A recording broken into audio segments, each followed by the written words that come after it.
Il y a des gens qui se sont exprimés, des gens ordinaires. Moi, j'ai reçu, par exemple, Yves Boisvert ici au tout début du balado, qui était allé aux États-Unis pendant la dernière campagne électorale, qui était allé dans des petites villes où on a finalement voté Trump, Ouais. parce qu'il s'est, et il parlait avec les gens. Puis les gens, ils disaient, ça fait des années qu'il n'y a aucun démocrate qui est venu nous voir.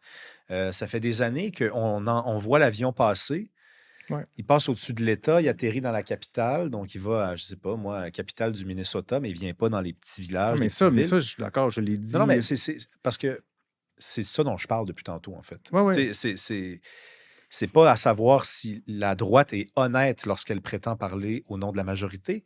Je vous dis qu'elle parle au nom elle parle au nom de la majorité. Elle le fait, en tout cas. Et ce sont des gens qui font partie de cette majorité, des cols bleus, des ouvriers aux Ouais, États-Unis, des ouais. gens dans des villes minières, tout ça, qui disent on les a pas vus, les autres. Ouais, Ils oui. sont jamais venus nous voir. La droite a comme placé un coin, là, comme on dit, une planche, un bout de bois là, dans une faille, dans une fente, puis là, elle frappe dessus. Tu sais. Elle oppose l'élite du diplôme, comme je disais au début, à l'école blanc au col bleu. Tu sais, on va dire ça comme ça. Hein. Mais elle leur parle, c'est bien. Ben oui, non, non, mais c'est clair. Et puis là, Ils avaient envie d'être écoutés, ces gens-là. elle dit, dans le fond, l'école bleue, qui statistiquement représente une majorité statistique, sont plus conservateurs. Admettons qu'on est aux États-Unis, c'est comme ça que ça se présente. Fait qu'on on leur tient un discours conservateur, on va les voir, puis ils votent pour nous, bon, en gros. Puis ils sont, puis comme tout le discours, toute la théorie critique libérale, c'est un truc d'universitaire, ils comprennent pas la moitié de ce qu'ils se disent parce que c'est dans un jargon imbuvable, puis qu'après ça, ça a l'air de, tu sais, des débats complètement sophistiqués. C'est super facile puis, de tourner ça. Tu sais, puis en plus, ces personnes-là n'ont pas l'air de s'occuper d'elles. Donc, tu sais, la polarisation, ça joue beaucoup Mhm. là-dessus. Moi, je pense que c'est un problème. Je suis d'accord avec vous. Je pense qu'il y a toute une partie de l'élite libérale qui s'est enfermée dans une sorte s'est coupée du reste de la société. Au Québec, c'est moins peut-être présent parce qu'on est une petite société, puis que au moindre party de Noël, tout le monde est mélangé, là, mais, ou presque. Je sais pas, là, je vais vite en affaires un peu, là, mais aux États-Unis, c'est manifeste. Il y a eu vraiment, je suis d'accord avec vous. Ouais. C'est un problème. Il faut parler à ces gens-là. Puis c'est clair que des fois, Mais c'était pas la gauche qui leur parlait avant? ben oui, c'était la gauche qui leur parlait avant. Et puis là, la droite leur parle, mais je pense pas ils vont obtenir satisfaction. Et c'est très curieux, tu sais, par exemple, ils leur parlent en leur disant, tu sais, moi je trouve que la droite autoritaire tu sais, répond à des problèmes actuels, mais avec d'une manière absolument étonnante. Tu sais. Fait que, par exemple, il y a tout un changement géopolitique qui se fait depuis 15 ans qui fait en sorte que tout d'un coup, il y a un retour vers le mercantilisme, on pourrait dire, les sociétés. C'est la fin du régime de l'Empire américain centré sur les libre-échanges, ce qu'on a vu dans les années 90. Biden était là-dedans, Obama était là-dedans, puis Trump est là-dedans, mais lui, il le fait d'une manière mafieuse, à coup de raquettes de protection. Et donc, mais il le fait en disant, nous, puis là, il fait quelque chose que les démocrates ne font jamais, nous, on va défendre les ouvriers, on va ramener des jobs, on va ramener des usines, on va ramener... Et c'est très curieux parce que là, quand il fait ça, c'est la nostalgie des Trente Glorieuses.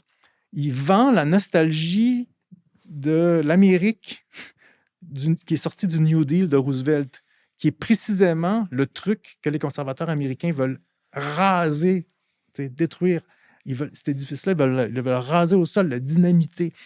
Mais ils voudraient avoir, dans le fond, les bénéfices d'une société où il y a des taux d'imposition marginaux des risques à 90 puis des syndicats puissants, puis des fonds de pension.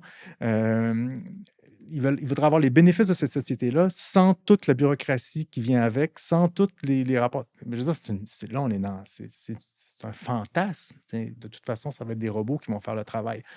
Mais c'est vrai, il leur parle ce langage-là. Moi, je ne pense pas qu'il y a un ouvrier dans aucune... Je veux dire, c'est Jeff Bezos là, qui possède Amazon. Ses ouvriers, il leur met avec l'intelligence artificielle, ça va être encore pire. Ils sont surveillés par des robots. Là. Mhm. Mais vous Euh, seriez quand même surpris de voir parce que dans le mais Wall Street Journal, à chaque samedi, il y a, on rapporte l'indice de confiance des Américains par rapport à l'économie. Donc, ouais.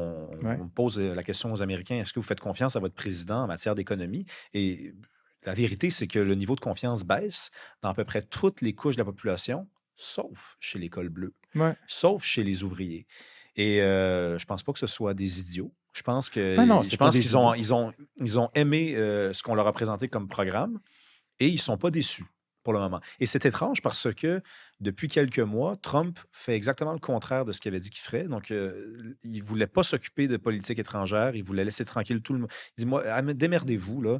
Et là, soudainement, il s'est montré très intéressé par ce qui se passait à l'étranger. Il est allé jusqu'au Venezuela chercher quelqu'un pour le ramener dans une prison à New York, Maduro. Il s'occupe moins, en tout cas, d'économie. En tout cas, on en entend moins parler. Et pourtant, d'après moi, il travaille quand même là-dessus parce que les ouvriers sont encore derrière lui. Ouais, aux États-Unis, c'est tellement profondément ancré dans l'imaginaire américain que les républicains s'occupent de l'économie puis que les démocrates s'occupent du social, même si ça n'a aucun rapport avec les faits, là. Euh, que, tu sais, je pense que là, on est dans un schéma, tu sais, ça va prendre du temps avant que ça change. Non, mais Après, ils sont non, capables d'avoir une opinion, là, puis oui, oui, oui, oui, ils mais habitent là en plus. Donc, oui, oui, non, mais moi, là, on parle de perception politique, là, un indice de confiance et tout. C'est une opinion construite sur le long terme, là, c'est ce qui va pas. c'est presque un sondage, là. C'est presque pour qui vous voteriez, là, puis Oui, il oui, votera c'est ce encore que pour je dis. lui. Donc, c'est de l'opinion.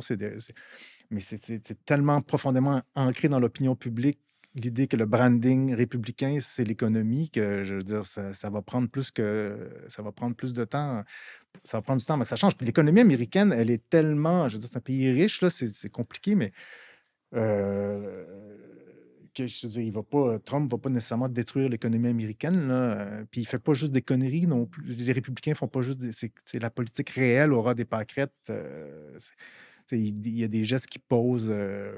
Là, je suis pas ça assez dans le détail, mais des fois, je vois des nouvelles passer. Je me dis, ah, tiens, ça, les démocrates, ils ont pas eu les couilles de faire ça. Tu sais. Mhm. Ils donnent des milliards à l'industrie des puces puis des microprocesseurs, mais ils prennent pas de part dans l'entreprise. Trump, il leur dit, ben là, si on vous donne des milliards, on prend des parts. Tu sais, c'est des trucs, c'est des détails de gestion, mais il y a des gestes qui sont. Donc, c'est pas juste des mauvais gestes, mais les gens, après ça, le One Big Bill, tu sais, c'est un prodigieux détournement de fonds de la richesse collective vers les milliardaires. Tu sais. Ça fait que c'est sûr que ça va finir par faire mal aux Américains dans toutes sortes de frais afférents. Après ça, ce qui est très comique sur le plan socio-économique, dans l'espèce de lutte des classes qui est faite entre l'élite cultivée, c'est comme une lutte bourdieusienne où tout d'un coup, on laisse de côté la question économique, puis tout se passe au niveau du capital culturel. C'est que les cols bleus dont vous parlez, il y en a qui font vraiment beaucoup de fric, là. Moi, je suis vraiment un représentant de l'élite diplômée. J'ai étudié, je suis éditeur, mais j'ai un salaire microscopique. J'ai un capital culturel démesuré, mais j'ai un salaire microscopique. Un grutier, c'est à Côte-Nord, ça fait 5 fois mon salaire, là. Donc, on vit dans un monde chatoyant. Les lignes de fracture Oui, mais je pense que les ouvriers dont il est question, c'est ceux qui partent avec une boîte à lunch puis qui reviennent avec ouais. une boîte à Mais lunch. sauf que la majorité des nouveaux emplois, les gens travaillent dans des Walmart et dans des trucs d'Amazon. Puis là, c'est la merde.